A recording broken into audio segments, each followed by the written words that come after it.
दोस्तों, आज के इस बेहद ही रोचक वीडियो में हम बात करेंगे फिल्म कांतारा में दिखाई गई कहानी के जैसी ही कुछ रियल कहानियों के बारे में। फिल्म कांतारा में हमें जो भूता कोला दिखाया जाता है उससे जुड़े हुए सच में बहुत सारे लोगों के साथ रियल लाइफ में भी इंसिडेंट हुए हैं। वैसे तो फिल्म कांतारा में हमें तुलुनाडु में होने वाले भूता कोला के बारे में दिखाया जाता है, लेकिन अगर आप इन सारी चीज़ों को थोड़ी और अच्छे से समझने की कोशिश करेंगे तो आप नोटिस करेंगे कि हर राज्य में और यहाँ तक कि हर क्षेत्र में हमें ऐसी चीज़ें, लोगों की धार्मिक भावनाएं और आस्थाएं देखने के लिए मिलती हैं। राजस्थान, गुजरात, महाराष्ट्र, उत्तर प्रदेश, मध्य प्रदेश, बिहार, छत्तीसगढ़, झारखंड, उत्तराखंड, पश्चिम बंगाल, असम, मेघालय, ऐसे कोई भी राज्य आप ले लीजिए, वहाँ पर आपको ये सारी चीज़ें देखने के लिए मिल जाएंगी। हर कहीं पर अपने कुल देवता के प्रति लोगों की बहुत ज़्यादा आस्था है और इसको दिखाने का तरीका भी अलग अलग है। यहाँ तक कि अगर मैं अपने राज्य मध्य प्रदेश की बात करूँ तो वहाँ के भी बहुत सारे गाँव में ऐसी चीज़ें आज भी हो रही हैं और हर साल दिवाली के आसपास और बीच बीच में भी ऐसे आयोजन किए जाते हैं, जहाँ पर आज भी अपने कुल देवता की पूजा करने के लिए पूरा गांव इकट्ठा होता है और पूजा पाठ की जाती है। नींबू काटा जाता है, हवन किया जाता है और पूजा के दौरान ही किसी एक के शरीर में ऐसा महसूस किया जाता है कि जैसे भगवान उसके अंदर आ गए हों। और जैसा कि फिल्म कांतारा के क्लाइमैक्स सीन में दिखाया जाता है कि 15 से 20 मिनट के लिए उनके अंदर बहुत ज़्यादा पावर आ जाती है। तो मेरे यहाँ पर मैंने खुद ये सारी चीज़ें देखी हैं और ऐसा ही बिल्कुल देखने के लिए मिलता है। और बहुत ज़्यादा देर के लिए तो नहीं, लेकिन लगभग 10 मिनट के लिए ऐसा होता है जैसे उनके अंदर कोई दैव शक्ति आ गई हो। उनकी आंखें बिल्कुल देखते ही देखते लाल होने लगती हैं और बॉडी लैंग्वेज भी बिल्कुल पूरी तरह से बदल जाती है। मेरे क्षेत्र में गांव वाले इसको बोलते हैं कि उनको भाव आए हुए हैं। अब आपके यहाँ पर, आपके राज्य में इसको क्या बोलते हैं, आप हमें कमेंट करके जरूर बताना। अब यहाँ पर जिनको भाव आते हैं या दैव शक्ति उनके अंदर आती है, तब एक एक करके गाँव वाले अपनी बहुत सारी समस्याएं लेकर उनके पास आते हैं और गांव वालों की आस्था उनके ऊपर इतनी ज़्यादा होती है कि वो उनकी बात मानते भी हैं। फिल्म कांतारा में दिखाया जाता है कि इस तरह के आयोजन को वहाँ पर भूता कोला बोला जाता है, लेकिन अगर मैं अपने गांव की बात करूं तो वहाँ पर लोग इसको जात्रा बोलते हैं। इसी से जुड़ी हुई एक घटना भी मैं आपको बताता हूँ। आज से लगभग 5 से 6 साल पहले इसी का आयोजन किया गया था और उतने समय के लिए जिसके अंदर दैव शक्ति आ गई थी, उसके पास में गाँव की ही एक महिला अपनी फरियाद लेकर आई कि उसके घर पर बहुत बड़ी चोरी हो गई है। लाखों के आभूषण और रुपए उसके घर से चोरी हो गए हैं और अब उसके पास कुछ भी नहीं बचा है। तो जिसके अंदर ये दैव शक्ति आई हुई थी, उन्होंने हवन की राख उस महिला को दे दी और बोला कि 7 दिन के अंदर उनके पैसे और उनके जो भी आभूषण चोरी हुए हैं वो उनके घर में वापस आ जाएंगे। और अगर 7 दिन के अंदर ये चोरी का सामान उसके घर वापस नहीं आएगा तो जिसने चोरी की है उसके घर के सभी लोग खून की उल्टियाँ करने लगेंगे। अभी इस बात को लगभग 3 से 4 दिन ही हुए थे कि उसके घर में एक थैला रखा हुआ मिला। अपने घर की आंगन में इस खटिया के ऊपर ये थैला रखा हुआ देखकर उस महिला को आश्चर्य हुआ और उसने जब वो थैला खोलकर देखा तो उसके जितने रुपए चोरी हुए थे या जितने आभूषण चोरी हुए थे वो उसको वापस मिल गए। हालांकि ये चोरी किसने की थी इसके बारे में पता तो नहीं चला, लेकिन बहुत सारे लोगों का ये मानना है कि ये किसी चमत्कारिक घटना से कम नहीं है।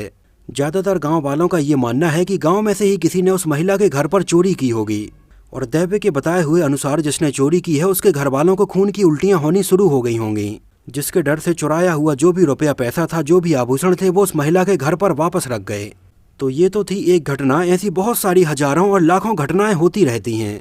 इसके अलावा फिल्म कांतारा में दिखाए गए भूता कोला से जुड़ी हुई भी एक सच्ची घटना मेरे दोस्त ने मुझे बताई, जो कि उसके एक दोस्त के जान पहचान वाले के साथ में सच में हुई थी। उसने बताया कि वो अंकल एक बार ट्रेन में सफ़र करते हुए कहीं पर जा रहे थे और ट्रेन में उनका रिजर्वेशन न होने की वजह से जनरल के डिब्बे में उन्हें बैठकर जाना पड़ा, जहां पर बहुत ज़्यादा भीड़ भाड़ थी। जनरल के डिब्बे में ऊपर और नीचे सीटों पर लोग बैठे हुए थे और बहुत सारे लोग सीट न मिलने की वजह से खड़े हुए थे। कुछ लोग नीचे ज़मीन पर भी लेटे हुए थे और ऊपर रैक पर सामान बिल्कुल खचाखच भरा हुआ था। और इतनी भरी हुई ट्रेन में जब वो चढ़े तो उनका पर्स वहाँ पर चोरी हो गया और अब उनकी जेब में 1 रुपये भी नहीं बचा। उस टाइम पर वो मोबाइल भी नहीं रखते थे और ट्रेन में उन्हें काफ़ी लंबा भी जाना था। अब आगे करें तो क्या करें, उन्हें कुछ समझ नहीं आ रहा था। हालांकि इतनी भरी हुई ट्रेन में उन्हें बैठने की जगह मिल गई थी और वहीं पर उनके बगल में बैठे हुए एक आदमी ने उनके चेहरे के हाव भाव देखे और वो पूरी कहानी समझ गए और उसने तुरंत अपनी जेब से 100 रुपये का नोट निकाला और उनको दे दिया। अंकल ने उनको धन्यवाद बोलते हुए पूछा कि आप अपना नाम और पता हमें बता दीजिए और जैसे ही मैं घर पहुंचूंगा तो आपके पैसे वापस कर दूंगा। तो उस शख्स ने एक हल्की सी मुस्कुराहट के साथ कहा कि इसकी कोई ज़रूरत नहीं है, उनको जब ज़रूरत होगी वो पैसे अपने वापस ले लेंगे। अंकल को समझ में नहीं आया कि वो क्या बोल रहा है और जब अंकल का नाम और पता भी उसको नहीं मालूम तो वो अपने पैसे कैसे वापस लेगा, और ना ही उसने अंकल को अपना नाम और पता बताया। हालांकि आगे चलकर ट्रेन का सफ़र पूरा हो गया। अंकल का स्टेशन आया और वो स्टेशन पर उतरकर अपने घर चले गए। लेकिन अंकल के दिमाग में पूरी तरह से बिल्कुल यही बात चल रही थी कि जहां आज के टाइम पर लोग जरूरतमंद की भी 5 और 10 रुपए से मदद नहीं करते हैं, वहीं पर उस शख्स ने उनकी 100 रुपए से मदद की और अपना नाम और पता कुछ भी नहीं बताया।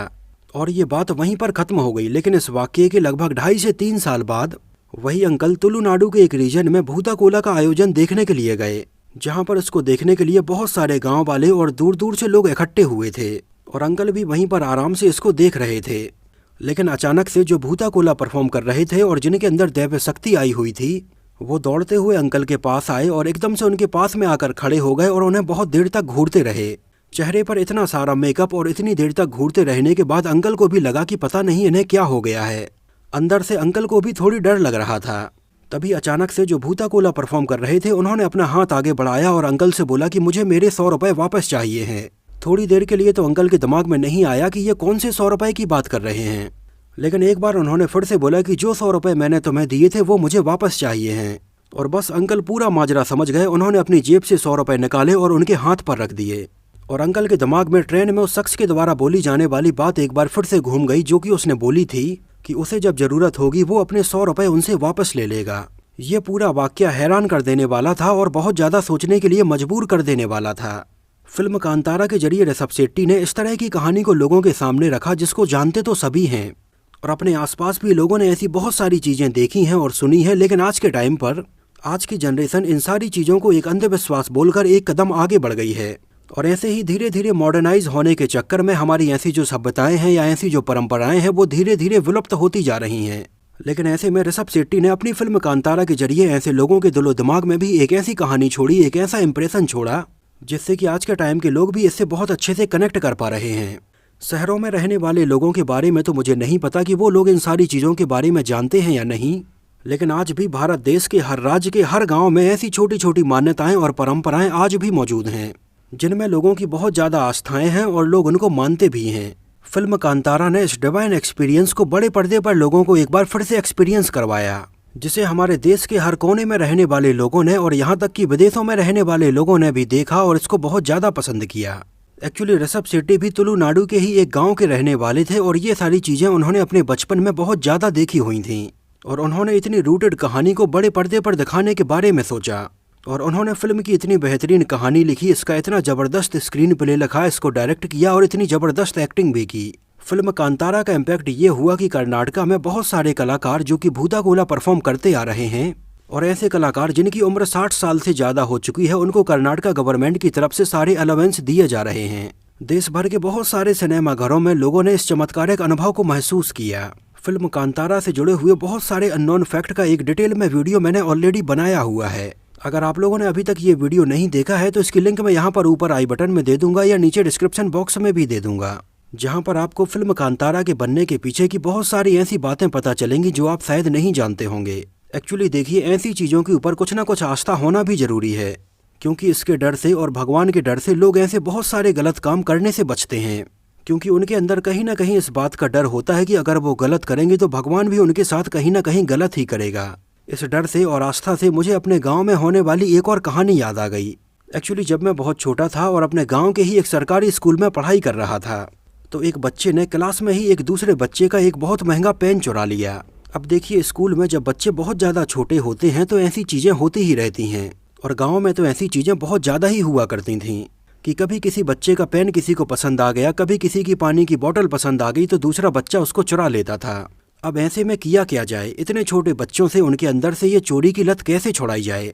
तो वो बच्चा जिसका पेन चोरी हुआ था वो बेचारा रोते रोते मास्टर जी के पास पहुंचा और उसने बताया कि उसका इतना महंगा पेन किसी ने क्लास में से चुरा लिया है। अब मास्टर जी उस बच्चे के साथ में क्लासरूम में आए और स्कूल में ही रखे गए खाने के लिए कुछ चने भी अपने साथ लेकर आए, और उन्हें ये पता था कि क्लास में से ही किसी बच्चे ने उसका ये पेन चुराया है।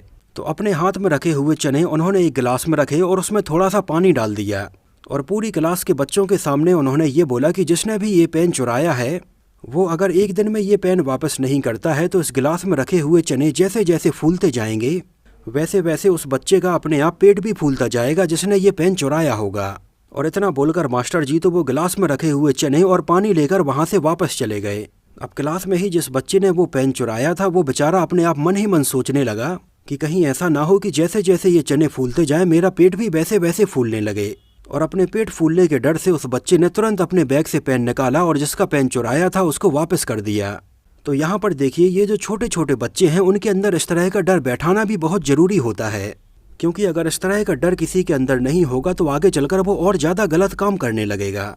तो दोस्तों, ये तो हुई कुछ वैसी बातें जो कि फिल्म कांतारा देखने के बाद अचानक से ही मेरे मन में आ गईं, और मुझे लगा कि इन सारी चीज़ों को आपके साथ एक बार शेयर जरूर करना चाहिए, क्योंकि भले ही हम अलग अलग जगह पर रहते हैं, वहाँ का कल्चर अलग है, भाषा अलग है, लेकिन ये सारी चीज़ें एक बेसिक रूप में कहीं ना कहीं आपने भी अपने आसपास देखी होंगी और इनको महसूस भी किया होगा। अगर आपने भी अपने आसपास कुछ ऐसी चीज़ें देखी हो, जिनको महसूस किया हो या सुना हो, तो हमें कमेंट सेक्शन में ज़रूर बताना। और जो भी वाक्य आप यहाँ पर कमेंट सेक्शन में शेयर करें तो अपना नाम और शहर का नाम और राज्य का नाम भी ज़रूर मेंशन करें। तो इस वीडियो में इतना ही। मैं जानता हूँ कि इसमें मूवी से ज़्यादा मैंने थोड़ी और दूसरी चीज़ों के ऊपर बात की है, लेकिन अगले वीडियो में हम ज़्यादातर मूवीज़ के बारे में ही बात करेंगे। तो अगर ये वीडियो आपको पसंद आया हो, इस तरह का टॉपिक आपको पसंद आया हो, तो इसको लाइक करके और कमेंट करके हमें ज़रूर बताना। तो मिलते हैं किसी नए वीडियो में कुछ और ऐसी ही इंटरेस्टिंग और बहुत ही रोचक बातों के साथ।